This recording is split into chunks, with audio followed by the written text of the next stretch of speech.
নমস্কার, ঘরোয়া রান্নায় সবাইকে স্বাগত। দেখে নেওয়া যাক আজকের রেসিপি। সবার প্রথমে আমি চিড়েটাকে জল দিয়ে ধুয়ে নিয়েছি, তারপর জল ছড়িয়ে নিয়েছি। এবার এই জল ঝরানো চিড়ের মধ্যে দিয়ে দেবো স্বাদ মতো নুন, জিরের গুঁড়ো,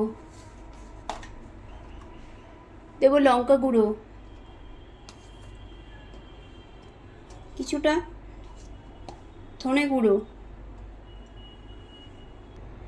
দিয়ে দেবো বেসন,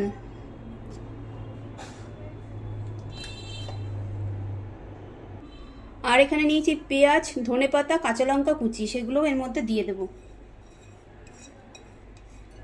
এই সব দিয়ে চিড়েটাকে এবার ভালো করে আগে একটু মেখে নেব।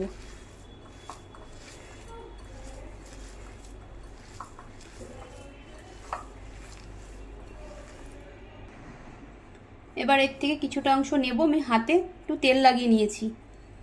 এবার এখান থেকে নিয়ে এইভাবে করে ফিঙ্গারটা তৈরি করে নেব।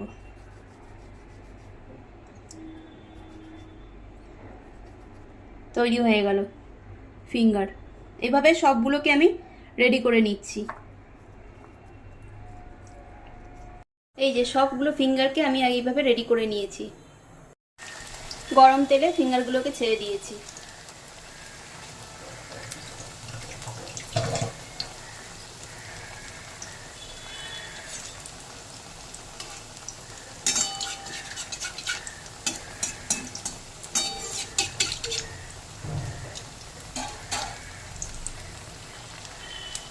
এবার ফিঙ্গারগুলোকে আস্তে করে একটু উল্টে দেব।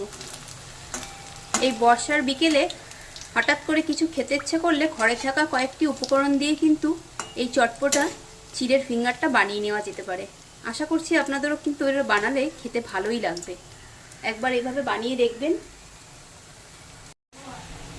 আমার ভাজা হয়ে গেছে ফিঙ্গারগুলো, এবার এগুলোকে তুলে নেব।